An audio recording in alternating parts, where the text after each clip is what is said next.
Today we are talking about 10 animals we failed to domesticate. We have attempted to domesticate certain animals and failed. This happens for several reasons. Most of the time, it is because some animals are so wary of humans that the creatures will flee at first sight. Others are just too aggressive to be domesticated, which may lead to attacks on, and even the death of the breeder. Another distinct category of animals is classified as tamed but not domesticated. In these cases, the animal has been bred to tolerate and maybe obey humans, but it is not safe enough to be classified as a domestic animal. Tamed animals still have their wild instincts and can quickly turn rogue. Number 10. Zebras. Colonists encountered transportation problems as they moved deeper into Africa in the 19th and 20th centuries.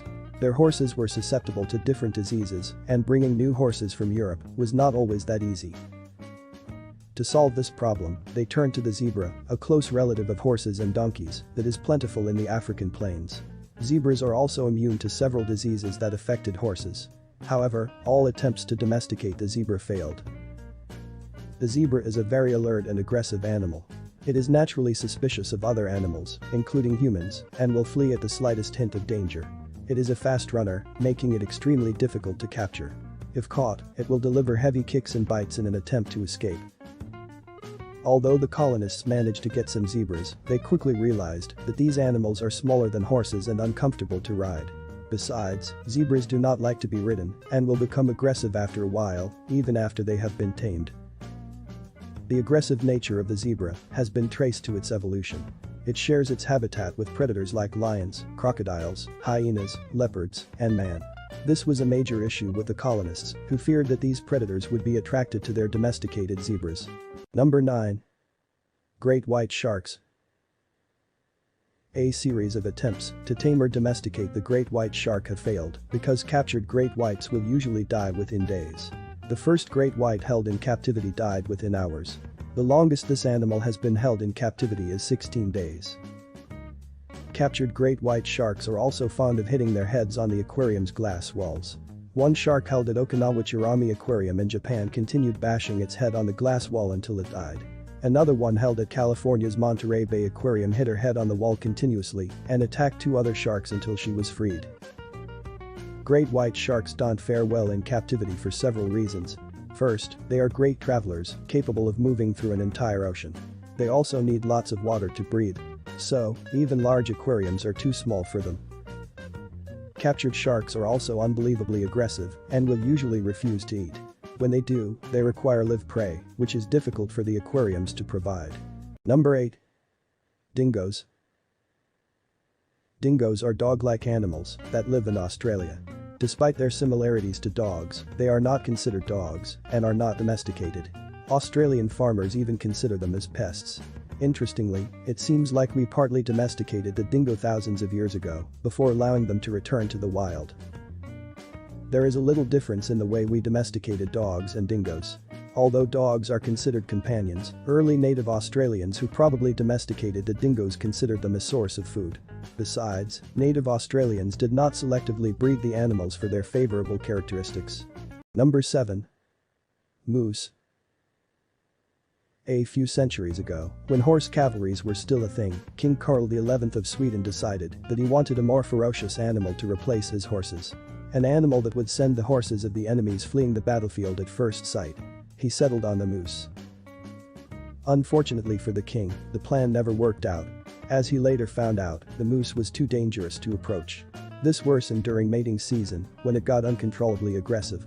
Besides, the moose is susceptible to disease and has a varied diet that is difficult to provide. Moose are also smart creatures and will usually avoid the war front. When they did go near the battlefield, they fled the moment another moose was killed. Other attempts to use them as meat were unsuccessful. They would refuse to go to the slaughterhouse when they realized that the moose taken there earlier did not return. Despite these challenges, there is an ongoing moose domestication project at Kostroma Elk Farm in Kostroma, Russia.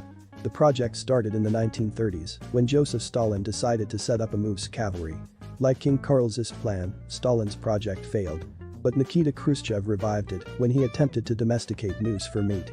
This also failed, and several moose farms shut down. However, the Kostroma Elk Farm remained functional and is still trying to domesticate the moose. Primarily, the facility is used for the production of moose's milk now. Number 6. Raccoons. Raccoons are a good candidate for domestication.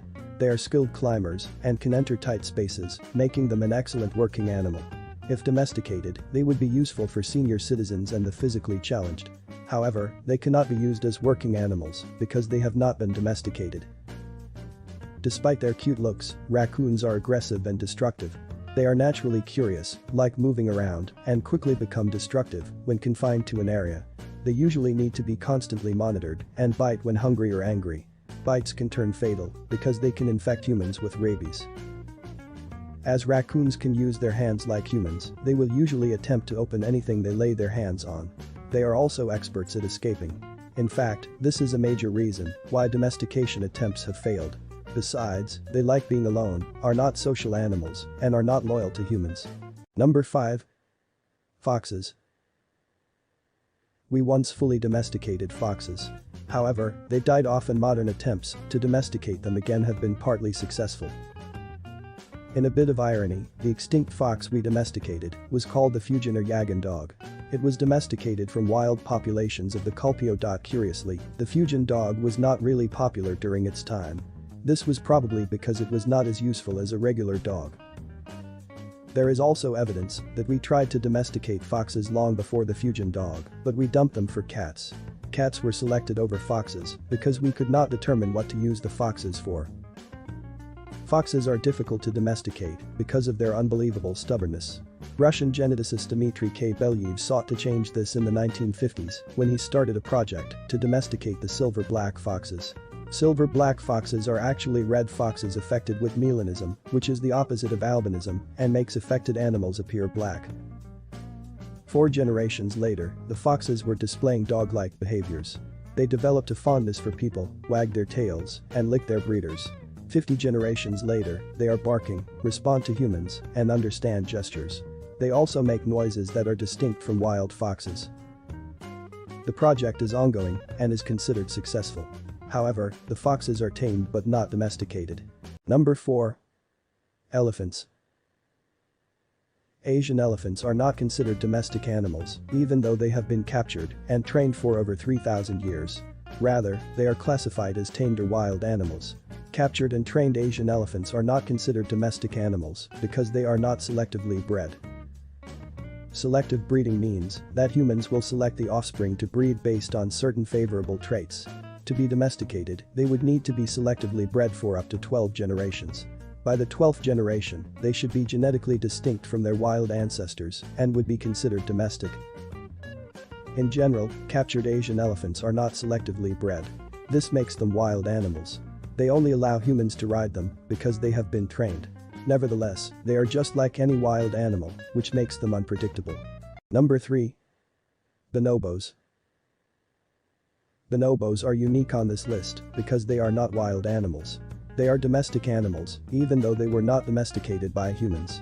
Bonobos domesticated themselves. Scientists are not sure how this happened, but they think it began to occur about 2 million years ago when the Congo River formed in Africa. This event separated the ancestors of the bonobos and the chimpanzees that lived there.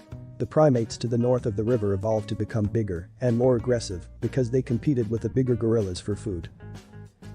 On the other side of the river were the primates that would become the bonobos. They had more than enough food to eat, and there were no gorillas either. Their females became picky and decided which males they wanted to mate with. Aggressive males died out because the females preferred gentler males. Number 2. Hippopotamuses. Humans have wisely stayed away from the hippopotamus, one of the world's deadliest animals. More people are killed by hippos every year than lions, elephants, leopards, buffalo, and rhinoceroses combined. Obviously, any meeting between a human and a hippo will most likely end up badly for the human. Hippopotamuses have large teeth and are unbelievably fast. Hippos can run up to 48 kilometers per hour despite their massive weight. Usain Bolt, the world's fastest man, barely reaches 45 kilometers per hour. Nevertheless, there have been independent attempts to domesticate the hippo. As expected, those efforts ended badly. In 2011, Marius Elves, a South African farmer and army officer, was killed by a 1.2-ton, 5-year-old hippo he was trying to domesticate. Elves called the hippo Humphrey and considered it a pet. He often took Humphrey swimming and once rode on it, saying that the animal was like a son to him. Humphrey did not consider Els as a father because it killed him in the same river in which they used to swim. Before killing Els, Humphrey was already a known local terror in the area in which they lived. The hippo once chased a man and his grandson up a tree after they canoed on the river that ran through Els' farm. Humphrey was also infamous for killing calves and chasing golfers at a nearby golf course.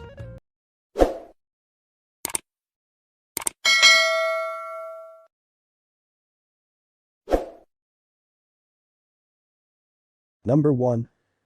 Coyotes. All attempts to domesticate the coyote have failed because they naturally avoid humans. Human breeders are also wary of these animals because they can be infected with dangerous diseases like rabies and tularemia. However, some breeders have braved these risks and tried to domesticate the coyote. One common method is to crossbreed a male coyote with a female dog. While the resultant hybrid is less aggressive toward humans, it is not a true coyote. Another method is to take young wild coyotes from their mothers and train them into adulthood. Wild coyotes become less wary of humans after about 3 generations, but they are not domestic animals. In fact, several attempts to domesticate a coyote have ended with the coyote attacking the breeder. This happens because a coyote close to humans could begin to consider a human as prey and will look for the best time to attack. Interestingly, coyotes are slowly becoming domesticated. This is happening naturally, the same way it probably did with bonobos.